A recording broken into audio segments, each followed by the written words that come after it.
Okay. Let's finish this one. And then we get at least a couple more books, I think. I don't remember how many. Chapter 5. Theodore confronted his brother in a modest room on the outskirts of the capital. The crown prince sat in a chair, chin propped on one hand. Theodore read no emotion in his face, but he still appeared to be in a bad mood. I'm so happy you came all the way here to see me. Theodore welcomed his brother. Arnold said nothing. Theodore did not allow this to dampen his high spirits, and without any guards, too. Such a delight, considering how you always ignore my invitations. How long has it been since we last sat down to talk like this? This might be the first time ever. Theodore cackled loudly, and then his face twisted into a grimace. I guess this means you must be doing this for her sake. Even saying the words made a hot pulse of rage streak through his chest. Finally, Arnold spoke. You're wasting my time. Get on with it already. Rude. Shouldn't you be showing me some brotherly love? And why would I do that? I have no reason to speak to you. Theodore tutted. Don't you understand you're in no position to argue? I've abducted your favorite woman. I was expecting at least a smidgen of panic, or don't you care about her at all? Oh, boy. He just admitted to kidnapping Arnold's fiancée. Even if Arnold didn't realize that it happened, I imagine he still would have been a bit pissed off about that. Because he was already angry at his brother for the chapel thing anyway. He knew the answer, but he said it anyway. Anything to provoke his brother. When I learned of his betrothal, I thought it was a farce. That he'd done it on father's orders. The emperor had been pushing his son toward a political marriage for months, ordering him to bring home a foreign princess. All real marriages were coordinated political moves. Theodore's late mother had been the princess of a once thriving nation, brought under Galkine's rule. When word of Arnold journeying home with some random woman spread, Theodore naturally assumed the crown prince was just following orders. He'd begun to rethink that, however, when a messenger arrived ahead of Arnold's return with orders for a cadre of maids to serve his fiancée. Theodore took that opportunity to sneak Elsie in among the potential servants, learning that his brother planned to prepare the detached palace for his bride and move her in with her when all was ready. This was not a man who was marrying a woman in name only. I'm jealous of her. Of course I am. He'd never received a moment of kindness from his brother. Arnold had even gone as far as to order Theodore to stay away from his bride, not even allowing him to greet her. When Theodore heard that she had been allowed to herb garden, he wanted to trample it to death. He'd restrained his childish envy and managed to just take a nap instead. He could use her, and he had. Finally, Arnold was here. Arnold was speaking to him. What you're doing is pointless, Arnold declared, his expression coldly cool for a man whose fiancé had been taken prisoner.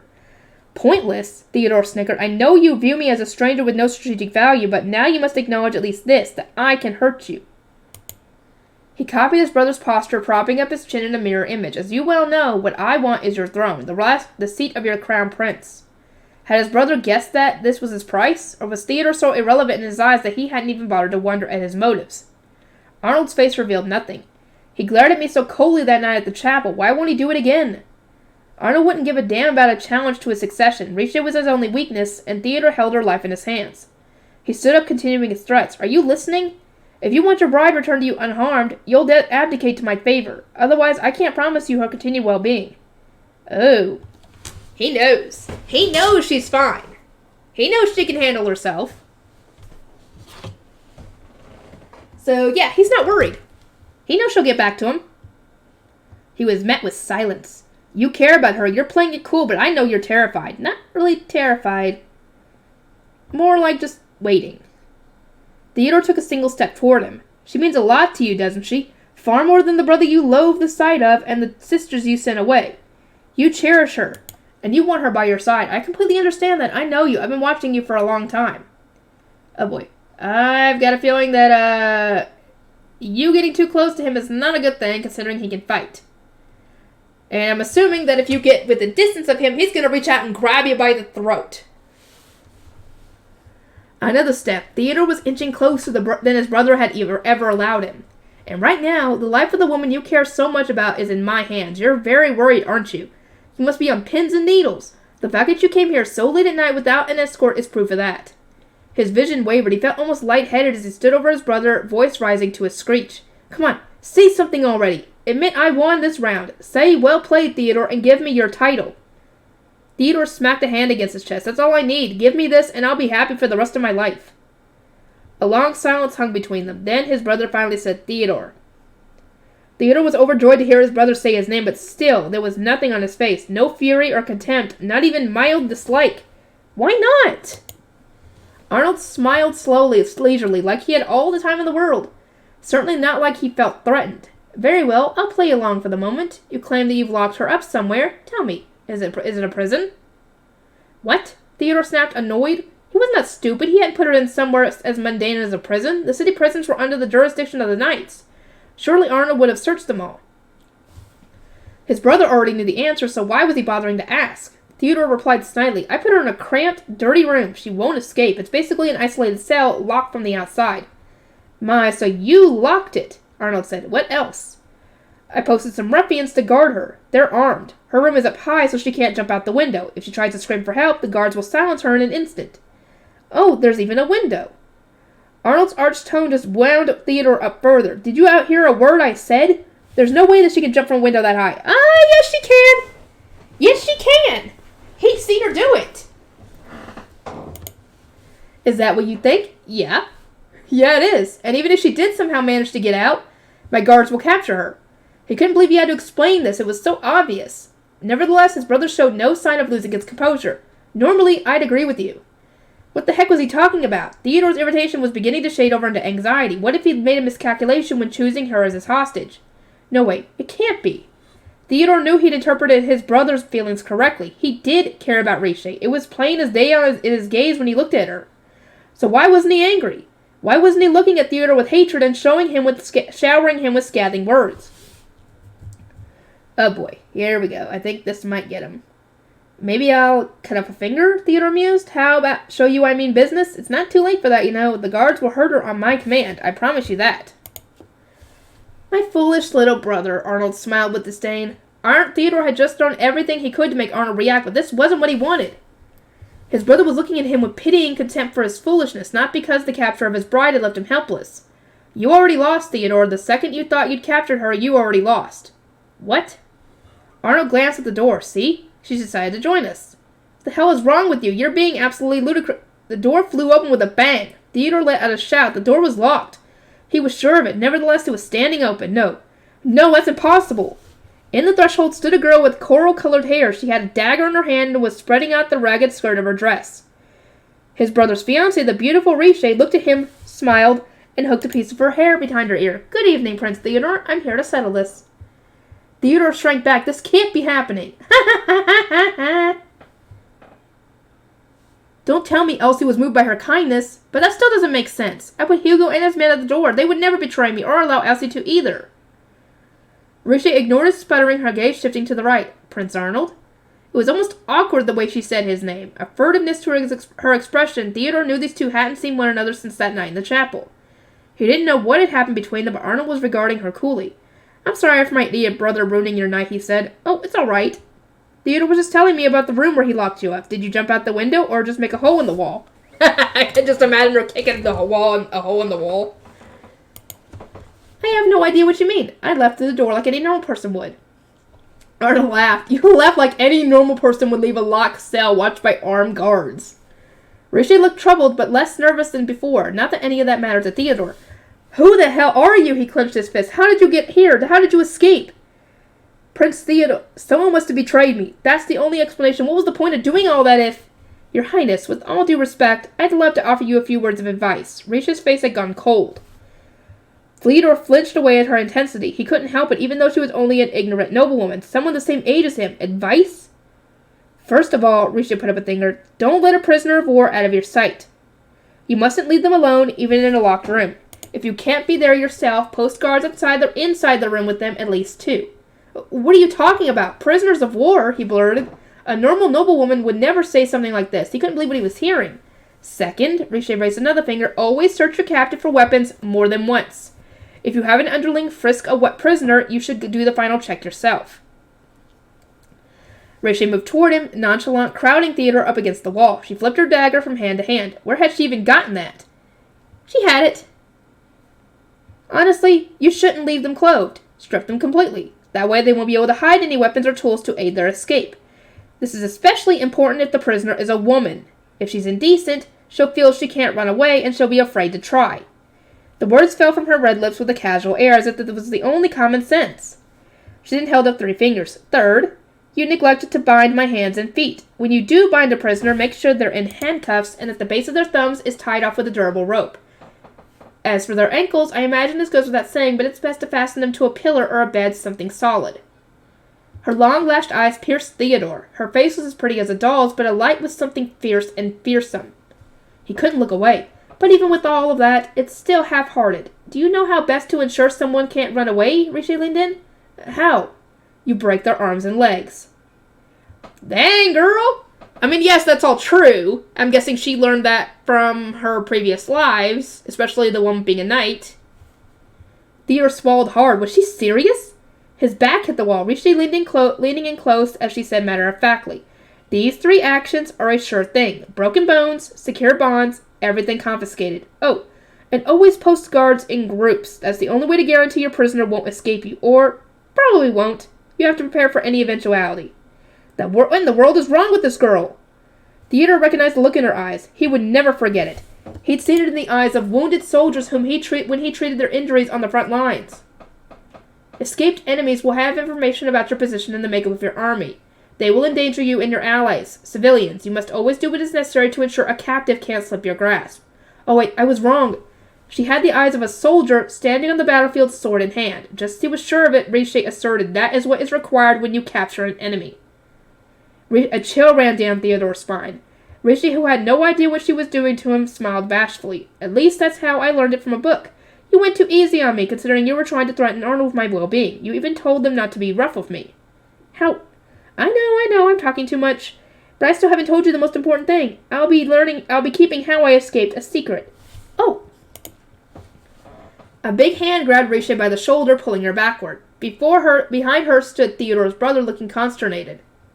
Rishi looked up at him. Your Highness, why are you giving the person who captured you a flawless method of keeping someone restrained? Arnold asked as he draped his jacket over Rishi's shoulders. That was when Theodore noticed that her dress wasn't just ragged, it was torn all the way from waist to hem. Rishi looked flustered. Your Highness, you mustn't. I'm fine. Please keep your jacket on. I'm not cold. You wear it. But your scars. Before Rishi even spoke, Theodore's gaze had landed on Arnold's shoulders. What are those wounds? On Arnold's body were countless scars. They were old, but he could tell they had been deep. When was he injured? I had no idea that happened to him. He must have been hiding it, but she knew. That was when Theodore understood she really is better than me. He clenched his teeth. He doesn't tell me his secrets. He doesn't trust me. I know that, and yet I can't help how I feel. He thought back to several years ago when Galkheim was still at war. Theodore signed up as a battlefield medic, working at a first aid station where the injured were transported. By mutual agreement of both sides, it was designated as a safe zone. Someone attacked anyway. They were brigands rather than soldiers. They looked feverish, intent. Rendered destitute by the war, they'd shouted at the medics to hand over their medical supplies, valuables, and food, menacing them with blades. Those who could flee did so, leaving the ruffians to target the most severely wounded. Theodore had tried to run as well, but then he realized something. He recognized their attackers. They were men from the slums. The realization rooted him to the spot, and then he reflexively ran to them. That Theodore had grown up ignored by his father and constantly compared to his prodigy brother. He knew these people. They'd smiled at him as he went about his charity work. The way his father never had. They worried for him in place of his late mother. They were dear to him. He refused to fight. He might be injured. He might even lose his life. He squeezed his eyes shut, but the moment he'd feared never came. Instead, he heard a hoarse scream. When Theodore opened his eyes, he saw his brother back to him, wielding his sword. Brother? He forced the word out around the fear. His brother slowly turned. A crimson arc was painted across his face. Arterial spray from the man whose throat he cut. Red droplets dropped down to the ground. The Crown Prince's expression didn't change as he surveyed the bodies at his feet. He wiped at the blood on his face with a cuff, careless. For a moment, Theodore was sure his brother would kill him as well. After all, he could count on one hand the number of times they had spoken in living memory. His beautiful, terrifying brother, the stranger. Theodore knew of Arnold's achievements on the field and of his cruel nature that didn't bother to distinguish between friend and foe. He was paralyzed with fear, but after a moment his brother withdrew his icy gaze and said, "You did well." Huh? Theodore was dumbfounded, unable to comprehend what his brother could mean. Arnold didn't meet his eyes. Despite your trembling, you were right to protect our subjects. It's hardly a royal's job, but admirable deed as a lord nonetheless. Theodore was at a loss for words. Next time, don't risk your own life, Arnold said gently, but you should be proud of how quickly you acted. Arnold had been watching him. He had been watching Theodore, the child who couldn't wield a sword and could only assist in the camp. It made him incredibly happy to know this. Yeah, your brother does care about you, dude, but you're kind of acting like a big brat, and this is kind of making it the opposite effect here. Back in the present, Theodore glared at Riche, who wore his brother's black jacket on top of her dress. I adore my brother, and that's why I cannot permit this. I didn't want to hurt anyone, but if I must, I don't care. I'll die if it'll hurt him. I'll kill her, and then my brother will hate me. Trying to kill me would be an exercise in futility, Riche said. He flinched. Was she reading his mind? No, she probably could tell what he was talking about. Or what he was thinking about, anyway. Under normal circumstances, he could have hidden his disquiet, but his mind felt storm-tossed. Her manipulations had left him utterly lost. I know I said I was here to settle this, but I'm not going to fight you, she added. I entreat you to tell me your goal. Theodore scowled. Isn't it obvious? I want to be the next emperor. Why else do princes fight? Risha shook her head. I don't think that's true. I beg you to take this chance to explain yourself to us both. He would never tell her. He refused to tell her. However, Theodore's determination was immediately overruled. Your true objective is to wear the stigma of a heinous criminal, Riche guessed. You want people to believe you are a usurper. You don't actually want the throne. Arnold frowned. Theodore was even more surprised. How did she know? She could probably read you like a book, dude. He nearly blurted the question out loud, but he didn't dare let his brother hear it. What are you talking about, he snapped. Nobody commits crimes simply to become a criminal. Well, I suppose calling it your true objective is misleading, but let's assume your goal is what happens after you are named an enemy of the state. It had to be just a random guess, but Rita sounded so sure of herself. I couldn't figure it out for the longest time. Why would you go after me, of all people? But this theory explains that and everything else. How? I told you already. I did it to hurt my brother, Theodore forced a smile. You're just dismissed as a hostage inside the palace. But the nation will celebrate you as the crown prince's bride, and my brother's reputation will be ruined if he failed to protect you. Theodore didn't dare look at Arnold. He couldn't risk him seeing how shaken he was. You are far more useful than I could ever have predicted. That's why I chose now to make my move.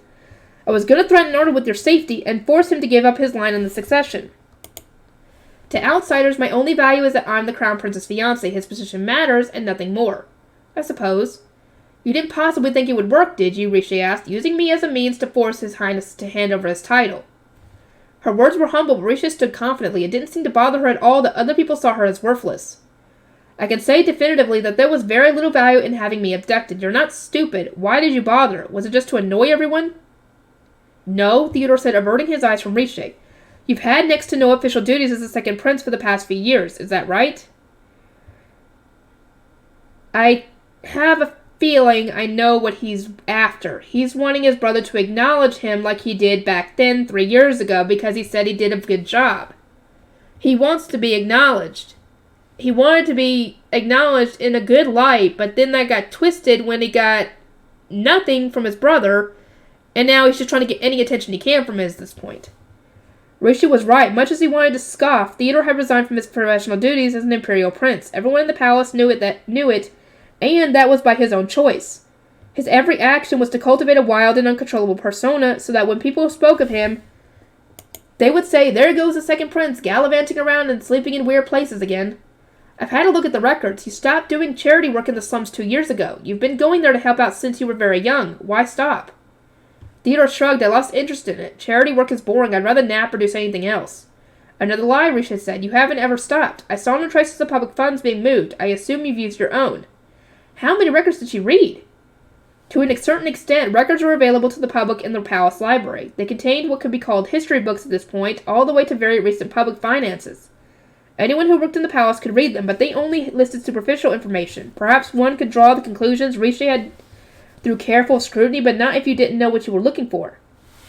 Just who in the world is this woman? Rishi continued, you made every effort to support the people of the slums. You are on very amicable terms. Why? I hear you even took care of an orphan while they were sick, never leaving their side for a moment, holding their hand. Once you arranged a doctor for a woman who had no one to support her during childbirth, staying with her to offer words of encouragement. You nap all day because you were out all night. That explains it. It almost sounded like she had seen him do this for herself. Theodore started laughing. You make me out to be quite the saint, but service work both ways. I helped them so they would help me. Those thugs did indeed seem to be under your control. They're willing to do anything for money. I courted them to use them, that's all. They're under your protection then, said Risha. You take the criminals desperate under your wing, so they'll have food to eat tomorrow. Am I getting that right? Theodore made a strangled noise in his throat. Risha continued to gaze at him. You have affection for the people in the slums. You wish to save them, but you know you lack the power. What I don't understand is why you feel like you have to do it under the table. Why shirk your duties? Because Theodore's voice stuck. His heart was beating painfully. His brother's gaze scared him. Was Arnold becoming aware of his plot? Theodore couldn't bear to look at him. I don't think you want to be a prince, Risha went on. I think you prefer to abdicate, or rather, force yourself from the succession with a desperate plot to kill your brother's fiancée. As if I just want what's his. If that were true, you'd go after Prince Arnold directly, not through me. You must have had countless chances before I arrived. Theodore sucked in a breath. Risha ignored him. But you never tried to hurt him, didn't you? I believe that everything you do, every choice you make is for your brother's sake. No, the ground seemed to writhe and contract beneath his feet. His heart pounded in his chest, dizziness crowding his mind. Theodore screamed, the world bucking under him. That's not true. No, you're wrong. Why do you keep talking? All that Theodore could do was deny everything she said. He didn't care if Arnold was here. He couldn't let her be right. Fine, if you have to know, I want my brother to hate me. I want him to shun me, to loathe me, to get rid of me. If he can't accept me like he's accepted you, then I'd rather just die. Prince Theodore. When he looks at me in anger, I'm so happy. I delight in his disdain. That's why I did this. That's all. Your Highness, shut up. Risha's voice was repulsively gentle. What are you afraid of? What kind of question is that? Is she like she thinks she's on my side? Risha was looking at him in puzzlement, brows pinched. Slowly she said, perhaps you and I fear the same future? He couldn't imagine this woman fearing anything. What? Risha. Theodore stiffened at the sound of his brother's voice. That's enough. Don't say anything else. But, Your Highness, I told you not to speak to him, Arnold said. A bead of sweat ran down Theodore's neck. Nerves crowded his throat, and stinging pain writhed on his chest. Your Highness, wait, Risha said urgently. I need to understand. It doesn't matter, he'll just lie to you. Theodore winced at the apathy in Arnold's voice, though it didn't come as a surprise. Did you truly work it all out? He was paralyzed, his brother's voice driving in the knife and twisting. I don't care what he wants, it doesn't concern me. Theodore made a choked noise and bolted for the door. Arnold, you've got to understand your brother here. Otherwise, this is just going to continue. Prince Theodore! Black night crowded the window. The echoes of Theodore's footsteps had gradually distant. Risha rounded on Arnold. Why are you doing this? Why do you keep pushing him away? Arnold looked at her as if all this was stupid. Didn't I tell you? I don't care about him. Your Highness. Don't worry, I'll send him away if he tries anything else, Arnold said. He can live elsewhere like my sisters. That's not what I'm worried about. He knew that, which meant he was stonewalling. I won't let you get away. Risha understood that Arnold's decisions were momentous. One day he would influence the whole world. He would go to war with every nation, trampling them down and consuming them with overwhelming might. In her past 6 lives, there had not been a single person who didn't know his name. By the same token, it was unlikely to the extreme that she'd never heard the name of his little brother, Theodore Augusta Hines. She hadn't thought it unusual at first. Court intrigue wasn't widely circulated into the international sphere.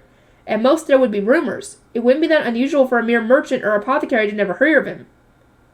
But now she was sure that it couldn't possibly apply to Theodore without his active attempt to keep himself off the world stage. Coupled with this night's strange performance, it was obvious. Your brother is trying to erase himself from Galkine's future. He considers that a greater priority than the people of the slums, and I'm pretty sure it's because of you, Your Highness. It had to be. Theodore prioritized Arnold above all else. So what? Remember how you said the other day that I don't need to be resolute in becoming your wife? Saying it out loud made her heart hurt. Curious that... I've been mulling over what you meant every day. One of my guesses is directly tied to Prince Theodore's behavior. Her first idea was that he meant they'd be divorced at some point, but if not...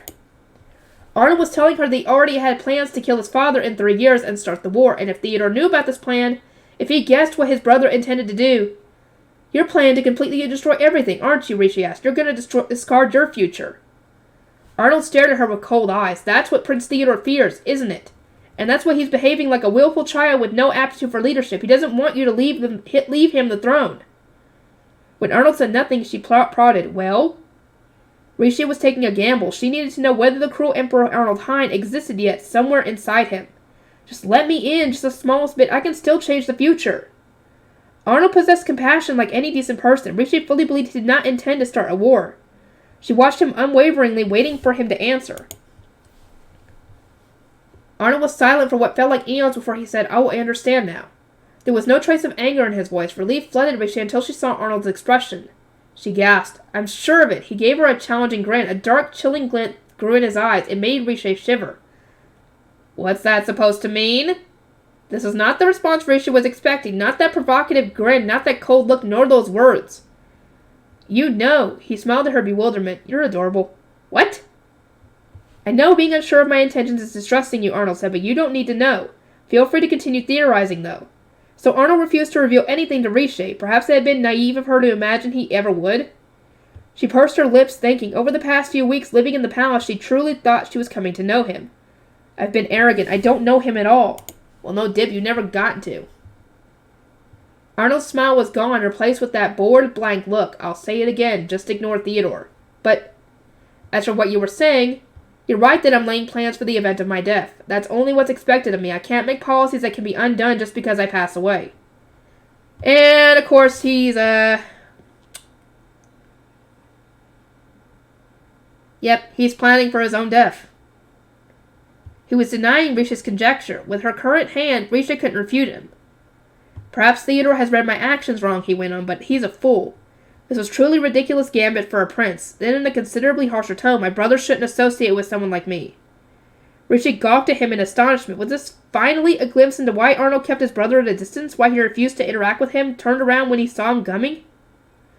You really do love him. What? Arnold knit his brows, but he didn't correct her. If he were truly apathetic, he wouldn't have said something like that. Your Highness, have you ever heard the saying, if you love somebody, set them free? Constant guidance and assistance can be detrimental rather than helpful. Something else Risha could claim she read in the book, when in reality a fellow knight had once told her that, smiling ruefully as he spoke. Perhaps that's why you keep him at a distance. Interesting, do you honestly believe that? I do. I don't know where you draw your lines, nor do I understand your tactics. But I know for certain that you are not made of stone. His rebuke had made her falter, but she was not yet at the point where she could fully discard her conclusions. Despite what she knew of the future, him, the monster, and the warmonger, Rishi now knew that he was human. Your Highness, may I ask, you appear to be preparing for a future where you yourself are out of the picture. But have you ever considered the reverse? The reverse? A future without Prince Theodore. You can't predict when someone will die. Rishi had no idea what would happen to Theodore within the next 5 years. Perhaps in his other lives he had merely continued down his path of obscurity. What if he had launched a rebellion against Arnold and been punished accordingly? It was not outside the realm of possibility that his brother had killed him. Rishi gazed steadily into Arnold's eyes. I urge you to live your life without regrets. That's all. That was how Rishi was trying to live her own life, even if she did end up dying in 5 years.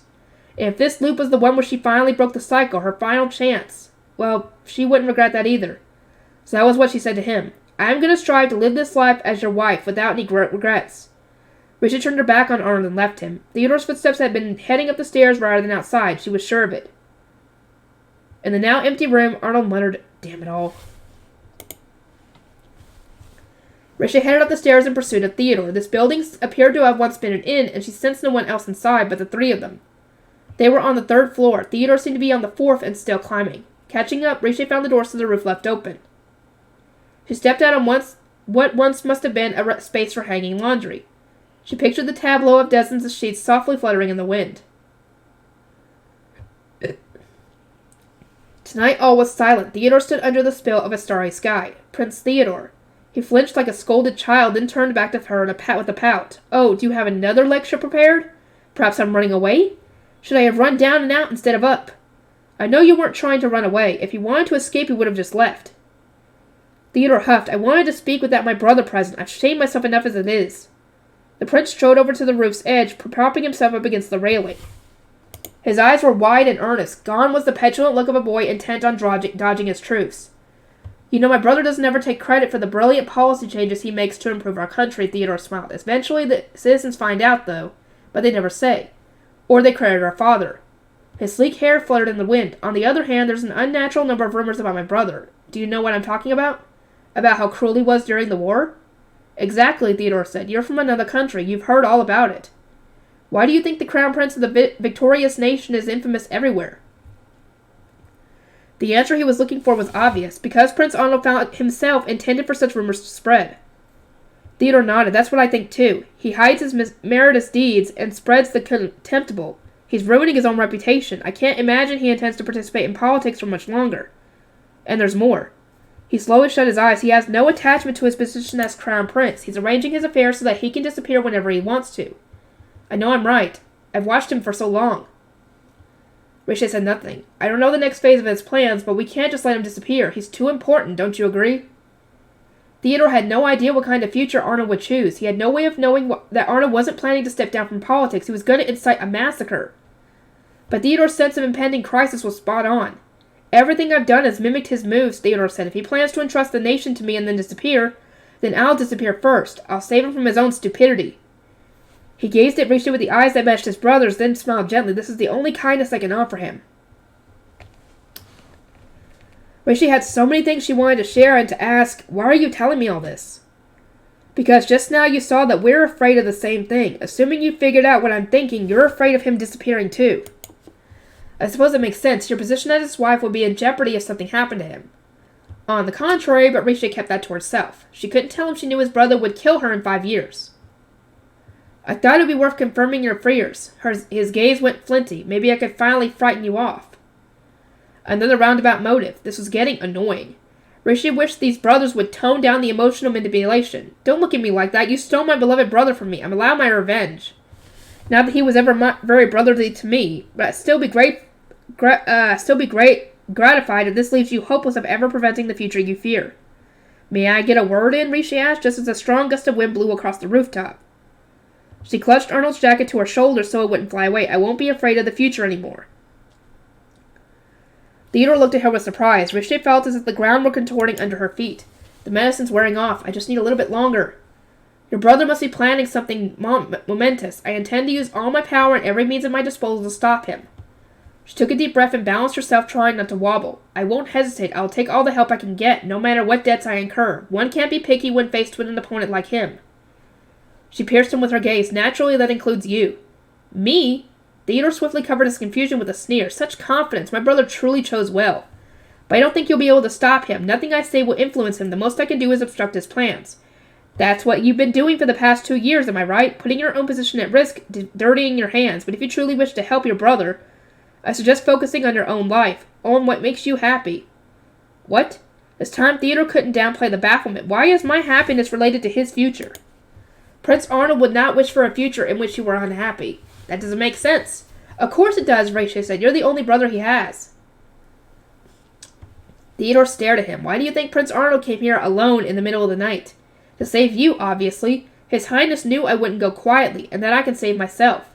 And he knew that Theodore wouldn't treat Riche cruelly. If you had been anyone else, I am sure Prince Arnold wouldn't have come. He's the crown prince. He can't rashly follow the directions of kidnappers. He came here because it was a demand from his little brother, nothing more. Stop it. I don't need to hear this from you, Prince Theodore said, voice strangled. Are you trying to say that he loves me? That's ridiculous. I've learned not to hope for such things. Prince Theodore, he doesn't spare me a single thought. Even our father hates me. I've done nothing to earn his respect, but it's fine. Theodore sighed and smiled. Brother saved me once. I owe him my life. I doubt he even remembers it. He looked over his shoulder, gazing beyond the railing. It's my own choice what I do with my life. Riche made a questioning noise. I should have skipped the schemes and done this sooner. I can't believe how badly I screwed up. Oh, no. No, you're not going to do this. Oh, hell no. I know what he's planning. Riche shuddered as she realized what Theodore had come up here to do. With an almost playful smile, he began to lean backward against the railing. Your Highness, don't do this. Riche lurched over to him, her vision wavering as she fell. Why now of all times? She couldn't even muster the strength to get back on her feet. Her head pounded like a struck bell. Theodore looked down at her with a satisfied smile. Thank you, sister. I wasn't expecting your concern to make me happy, but it does. And he's thinking that if he dies, his brother won't do what he's planning on doing. Wait, she desperately reached out her hand, even though he was meters away. Don't! A shadow rushed past her. There goes Arnold. He's planning on stopping his brother. The figure grabbed Theodore by the arm, yanking him off the railing. Theodore gasped in recognition. Brother? I knew it. He gazed up at Arnold, stupefied. Arnold's back was turned to Riche, so she couldn't make out his expression. Still, what he did next surprised her. And Arnold grabbed Theodore by the collar and slapped him across the face. What the hell were you thinking? Rishi had never heard Arnold shout like that before. Theodore pressed a hand to his cheek, gaping up at his brother. Theodore's voice was choked down to nothing. This is it. This is the only way I can help you. I'll never matter to you. If you didn't matter to him at all, he wouldn't have saved you back then 3 years ago in that fight. Don't be a fool. Arnold's tone was frigid. What kind of idiot would throw his life away for someone who has never done a single thing to earn his esteem? Despite his words, Rachel was sure of her conclusion. Arnold kept Theodore at a distance out of love. Don't do something like this for my sake, Arnold growled. Theodore was about to say something, but he gave up on the verge of tears. Rachel sighed in relief, forcing herself to her feet. You're right, Your Highness. That was stupid. Arnold slowly looked back at her. Enduring her throbbing headache, Rachel said, the feeling behind it is real. It's not foolish for him to want to help his elder brother.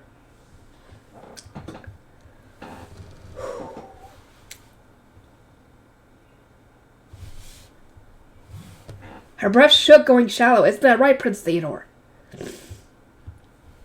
Theodore now sat on the ground, clenching his fist. She's right. Arnold blinked. What are you... It's all I ever wanted. Theodore's numb confusion was gone, replaced by determination. I want to stand by you. I want you to need me. If there's any way I can help you, I'll do it no matter what. His eyes, the same eyes, pierced Arnold's. Because you're my only brother, and I care about you. Arnold didn't reply. Rishi wished she could see his face. She watched them both attentively. Before long, Arnold released Theodore's collar and slowly stood back up. Don't ever do something stupid like this again. Rishi grimaced as his brother pushed him away once more. And it's probably going to be a bit for though they understand each other. At least Arnold does him, anyway. Rishi's heart ached as she realized those two might never understand each other.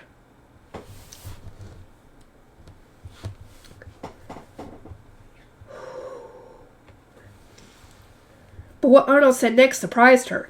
I'm pretty sure I told you this once before. Don't put your life in danger needlessly. He does remember. He does. Why do you think he would not remember that?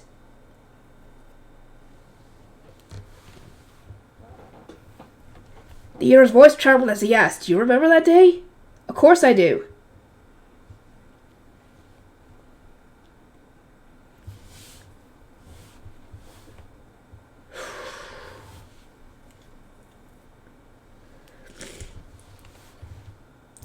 Theodore choked, tears welling up in those big eyes to trail down his cheeks. His voice quivered. I'm sorry. He repeated himself over and over through his tears. I'm so sorry, brother. I'm so sorry, sister. I'm so sorry.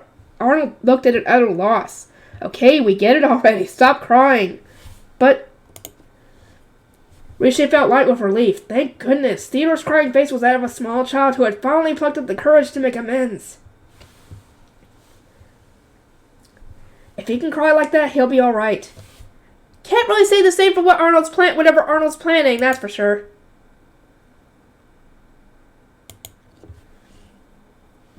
Arnold turned to Rishi and knelt down beside her. Are you hurt?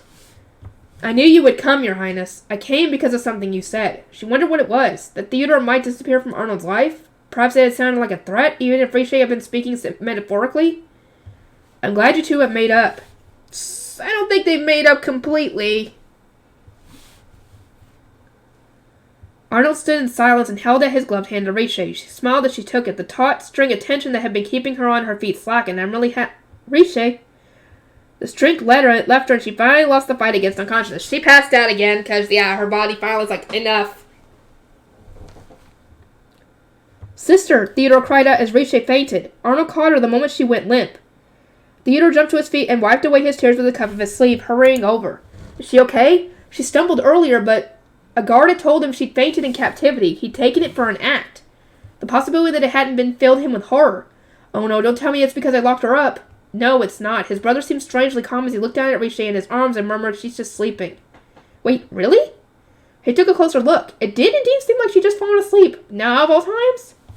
Who the heck could fall asleep in a situation like this? Someone whose body gives out on them? Of course. Someone whose body's like, I'm out. Out. Theodore was stunned, but his brother just laughed. He'd never seen a look like that on Arnold's face before, but it didn't hurt him as much as he expected it to. He found this change in his heart curious. Theodore. His brother's voice pulled him out of his reverie. You have a carriage at the ready somewhere, right? Of course I do. He couldn't help his curtness. He wasn't used to speaking to Arnold. It's waiting for me not too far away. I'll go fetch it if you carry her. Thanks. Arnold easily lifted Riche in both arms. I'll bring her to rest downstairs until it arrives. Okay. Theodore nodded, wiping away fresh tears threatening to spill. It was so strange to watch his solemn brother hold someone in his arms. Now alone on the rooftop, he murmured to himself, my brother's counting on me to do something. His cheeks stung where Arnold had slapped him, but his chest was warm. I just can't keep standing around. After all, he couldn't squander this precious first. Theodore stood up and moved for the stairs, chasing the hours until dawn. When Riche opened her eyes, she found herself in a patch of sunlight. To be more precise, she was in a bed bathed in light. Enveloped in silky sheets on a soft mattress, she felt as though she were in a dream. Distantly, she heard the comforting scratch of a pen. She listened to it, feeling sleepy again. Wait, a pen? Eventually, the strangeness hit her, and she lifted herself up. Arnold sat working at the desk. Huh? Arnold stilled his pen and gave her an amused smile. Oh, finally awake? Prince Arnold! Risha sat up with a bounce, hands planted behind her on the bed as she looked around wildly. You don't have to get up. Feel free to sleep a bit longer. You've only slept for half a day. Half a day? What do you mean? This was her room in the detached palace, no doubt about it. To keep her from floundering, Arnold explained, you passed out on the rooftop of that building. I brought you here in Theodore's carriage, and I couldn't just leave you alone after all that. Your maids didn't know what happened. They wouldn't have known how to take care of you. Oh, wait, don't tell me you've been here the whole time. Have you slept any yourself? I would have been awake anyway. I had work to finish. I'm so sorry I fainted. Riche bowed as well as she could from a sitting position. She realized as she did that she was wearing a nightgown instead of her torn dress. Wait, why am I wearing this? Who changed my clothes? Don't worry, I had that maid come in. Elsie, I think her name was. Riche sighed in relief, not even annoyed that he'd done his usual mind reading. She watched as Arnold stood up and came over to the bed. How are you feeling? He asked gently. Having him and his handsome face so close to her made her feel self-conscious. I'm fine now. Sorry to be a bother. I don't care as long as you recover. Arnold held out a letter to her. Riche opened it to find a familiar handwriting. It must have been from Theodore. Dear sister, I'd like to apologize for the terrible things I did. There are too many to count, but I'll do my best. I swear that someday I'll repay my debt to you, and I'll lend you the aid of the people of the slums. If you can give the people of the Undercity a place to belong, then you can count on us whenever you need us. You better be grateful. Of course. You better be grateful. Riche smiled wryly. She appreciated the offer, but she'd prefer to never be in a position to require aid. P.S. Thank you.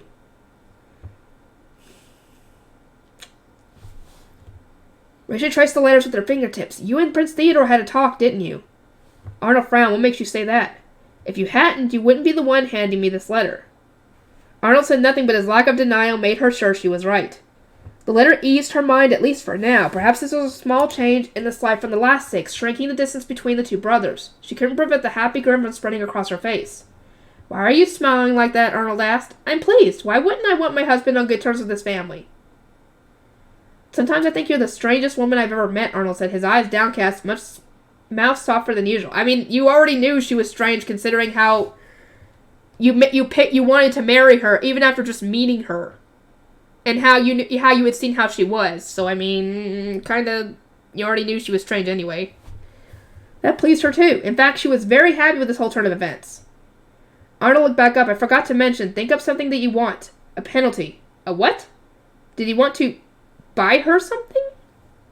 I broke my promise again, he said. I touched you. Huh? You gave me permission at the party to touch you with gloves on, but this was different. When he picked you up and carried you.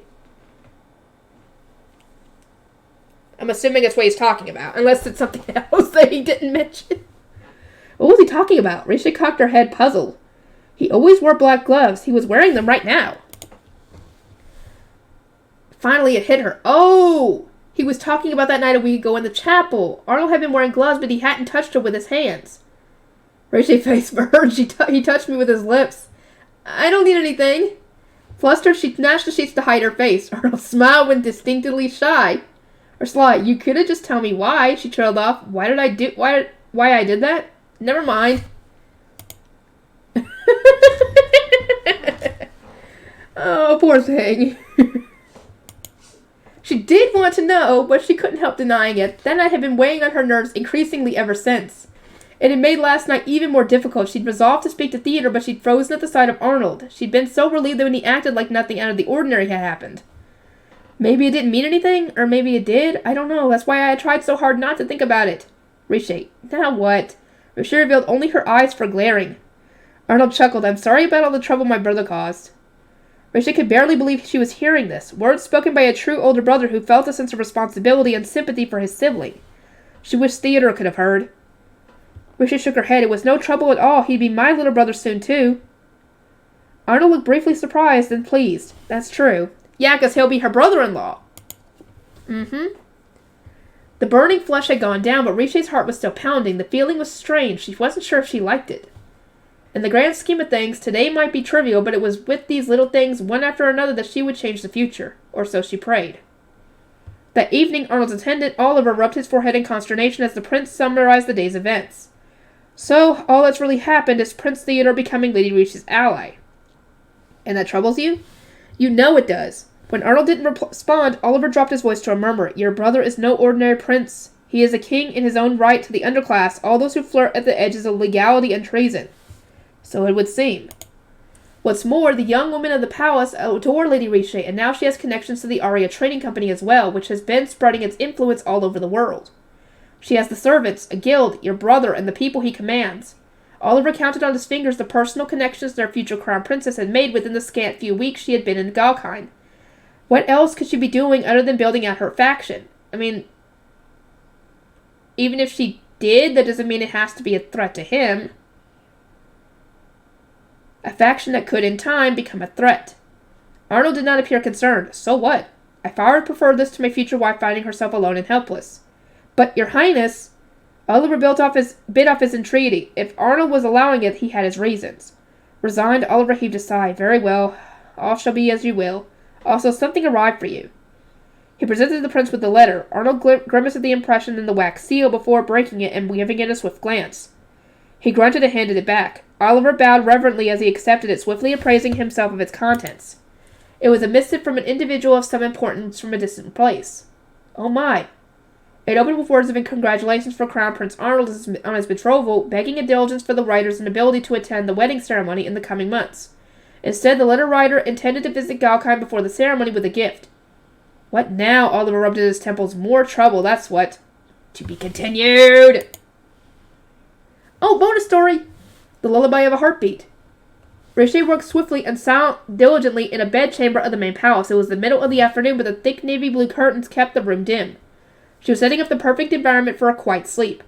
I've lit some calming perfumed oils, and the temperature in the room seems fine. It's a bit too bright for sleeping, but I'm sure it won't be much of a bother with the canopy shut. She wasn't preparing these chambers for herself, however. She looked toward the room's owner and smiled. Now then, Your Highness. Rest as much as you need to. I'll stay as long as you want me. Oh, God. What the fuck is she doing? From the bed, Arnold scowled. The previous day, Risha had been abducted and imprisoned by Theodore, staying up all night. The two brothers had managed to settle some of their differences, and she had fallen asleep from relief. Awakening just 30 or so minutes ago, she learned that Arnold had been up even longer, staying by her side the whole time. She had thanked him and urged Arnold to rest as well, but then he had shocked her by saying, I'll stay up until nightfall. Risha was dumbstruck by his disregard. But you've been up for nearly 2 days. Don't tell me you got a pile of work from yesterday. Oh, I finished all that while you were asleep. He said, sound nonchalant about important things, matters of state. If he didn't have to work, why wouldn't he rest? When Risha asked, he answered, because I can't sleep during the day. I can hear everyone moving around the palace. I can sense them. She knew what he was referring to. She had felt it before herself. On the battlefield, your senses sharpened and you sit bolt upright at the slightest presence. That was just on the battlefield, Risha reflected. Risha had apothecary skills, and she couldn't just let him stay up the entire day because he couldn't fall asleep. Especially since it was for her well-being that he kept himself awake. She needed to return the favor. Your Highness, she said to him, out of curiosity, do you find it easier to sleep in a room with a consistent brightness rather than one where the lights are incessantly switching on and off? Well, yes, I suppose. Sensing a presence should be the same. Detecting someone moving around at a distance prevents the swordsman from their slumber, but if someone remains nearby, it will drown out everyone else and make it easier to fall asleep. Risha put a hand on her chest as she spoke, therefore I shall lull you to sleep. After a long silence, Arnold said, What? And now here they were. Arnold lay in bed, pressing a hand to his forehead and saying, You are extremely bizarre. I mean, it would make more sense to have someone nearby. Maybe having the extra person there would make you feel more secure and you wouldn't be so prone to waking up during the night. Or in this case, in the morning, afternoon, or what. Must I remind you that you agreed to fulfill my wishes when you proposed to me? I'm taking advantage of your kindness for the good of your health. Her pride as an apothecary was at stake. Arnold opened his mouth to argue, apparently thought better of it, and returned his gaze to the canopy. Rishi placed a chair by the bed and sat down on it. Well, can you sense anyone from a distance now? Arnold looked thoughtful. You're right that I'm focusing on you and not anyone else. Yes. Well, that makes this suddenly more awkward. But at least her tactic worked. The perfumed oils would likely help as well. Close your eyes and sleep, she said in a whisper to her surprise. Arnold obeyed. Rishi stayed as still as possible to avoid disturbing him. In her 5th life, she had gotten good at sitting without movement for an extended period of time. Ooh, okay. She hoped he could at least get a short nap in, the gentle fragrance of the oils, and a quiet, dim room, a bed fit for royalty. It should have been more than a suitable environment for someone who had stayed up all night. But 30 minutes in, Arnold let out a sigh. No good? It's the same thing as always. He didn't sound sleepy at all. Are you not tired enough to sleep? Your breathing sounds slower than normal. I'd much rather do something productive than just lie around wasting time. No, you can't get up. She pressed Arnold back down on the bed. I'm sure it must be because he can't stop thinking. It's hard to fall asleep when your body's tired, but your mind is still busy. I can attest to that. I can attest to that a lot. Every single time. I get so dang tired at work, and when I get home and I try to go to sleep, I have a hard time. I can't fall asleep just like that. It takes a while for me to go to sleep. I gotta find some way to distract him. Patience needed rest. Her former teacher would have scolded her if she allowed him to leave. She thought for a moment before she very quietly asked, Should I lie beside you for a bit? Arnold looked briefly annoyed, but he agreed. He'd have to get used to that anyway, considering once they get married, they're going to have to share a bed. He wasn't giving up yet for her sake. Relieved, Riche clambered up and plopped right down next beside him. The bed was soft, and it didn't creak at all when she bounced on it. Arnold was suddenly so close, and the two of them gazed at each other. Forgive me, Risha said, slowly reaching out her hand, searching for Arnold's heartbeat. She patted his chest. Pat, pat, pat, pat. She kept going. What in the world are you doing? It's a soothing method. You stimulate a heartbeat. She had done it before for the young daughters of the family she served as a maid. It helps babies fall asleep. Babies, Arnold repeated. Silence fell between them, giving Risha the time to reflect that comparing her fiancé to a baby was kind of rude. But he just was looking at her. You're the only one who'd ever dare to treat me like this. The tenderness in his voice lit a small fire in her heart, warmth spreading through her chest. Things are gonna get a little awkward. What is this feeling, she wondered, but now wasn't the time to interrogate it.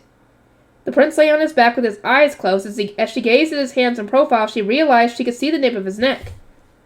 Arnold typically kept his collar buttoned up, but right now he wore loose clothes, his numerous scars on display. If you're so curious about it, I won't stop you. Even with his permission, she still hesitated. Gently she touched the scarring with her fingertips. She touched them before, at the party though. Party through thin gloves. Feeling them now confirmed what she already knew. Deep, knotted scars. Just before she died in her last life, she'd been able to land a single strike on Arnold because the scar tissue on his shoulder slowed the movements of her arm. It was his only weakness. Despite that, last night he took off the jacket he uses to hide them. He gave it to me. Rishi and Theodore had been the only ones there, but one never knew when enemies were lurking. He trusted them. Arnold's eyes were still closed. Even in the dim room, his profile was flawless. Not just his face, his prominent Adam's apple, his collarbone, the scars didn't mar his beauty at all.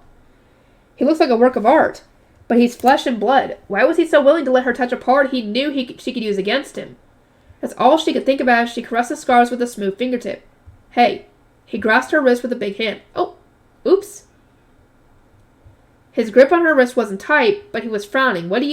Sorry, was I tickling you, she said, though she felt oddly reluctant to stop. Arnold's expression was briefly conflicted before he grinned. I suppose I should have kept my gloves on. What? Why? He was about to go to sleep. Why would he need gloves? Because he just grabbed you. Arnold leaned close and whispered, then I could touch you back. Rachel's face burned. Gloves aren't a loophole, you know. Arnold's grin spread. I was just kidding. He then released her wrist. He had been holding her over the sleeve of her dress, keeping his promise not to touch her after all. He's so honest, or maybe faithful is the word. Where did that leave Riche? It felt unfair that she could touch him without reciprocation. After a moment's contemplation, she reached for the thin ribbon at her collar and pulled it loose. Then she looked at Arnold. Here, go ahead. Arnold's smile slipped from his face. Go ahead what? I touched her neck, so I thought, fair is fair. Riche explained quickly. It was just skin, but intentionally barring it to him made her feel well exposed. but it was only right. Not that I think it's any compensation, she stared at the sheets rather than at him, but feel free to take your revenge. Arnold silently reached behind himself and grabbed one of the numerous pillows on the bed. He placed it on Richie's head. What's your angle? Hey, wait, He pressed down to drown out her protest. He wasn't smothering her, but he was messing up her hair. Your Highness, she finally threw the soft pillow off and gasped. Arnold's hands and face was right there. They were close enough for their noses to touch. Oh, he got up. He chuckled. That expression is more than enough compensation. Huh? Just what kind of face had she been making? She didn't have the strength to ask. She continued to gape at him, seeing relish written all over his face. You're so strange. Being near my face bothers you, but hopping into my bed to sleep next to me doesn't? He pointed out calmly. The awkwardness of the situation was slowly dawning on her. She was losing control of this scene. It's just, she hesitated. I wanted to use a charm on you. A charm? Rishi nodded, took a deep breath, and reached toward Arnold where he lay on top of the soft sheets. She began patting him again to the rhythm of a heartbeat. Doing this to a child reminded them of hearing their mother's heartbeat in the womb, calming them down. This palace isn't a battleground. It's your home, right? She didn't know him well. For all she knew, Arnold might see the palace as a theater of war. But the thought of him not even being able to relax in his own bedroom saddened her. I just want to help you sleep.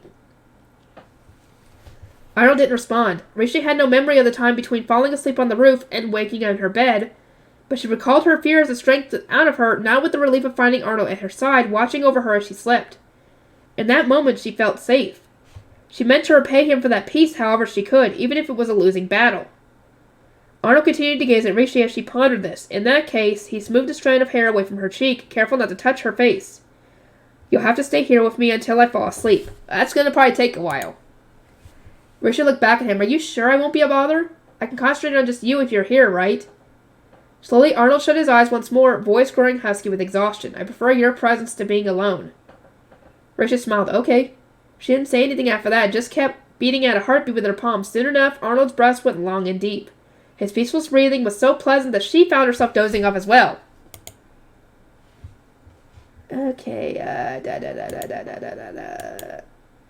Okay, we are done with this book. Next book will be the next video for this will be the next book. See you guys next time.